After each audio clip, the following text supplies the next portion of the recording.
Pag-unlad ay ating natatamasa. Sa paligid, ito'y ating makikita. Kaunlaran ay unti-unting umuusbong, tulad ng bulaklak na patuloy yumayabong.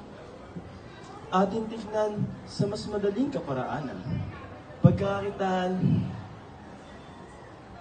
ay mas madali sa ating lipunan. Kalakalan ay makikita kung saan mas mapapadali pa ang ating kalakaran. Tingnan mo ang kapaligiran, hindi ka ba nadadalian? Teknolohiya tayo'y tinutulungan, pag-unlad ay unti-unti na natin nakakamtan. Louder, louder. Ngunit aking mga kabata, hindi ito ang laging makikita. Kaunlaran ngay ating matatamasa, ngunit kapalit ba dito'y pagmamakaaway. Sa kalupa ay karumihan ang nararanasan. Sa hangin, polusyon ang matatagpuan. Sa tubig na may basura ang maahawakan. Kultura pa'y ating napapabayaan.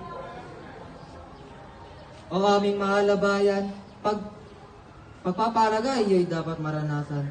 Tulad ng diamanteng kinakaingat-ingatan at tulad ng ibong malaya sa kalangitan.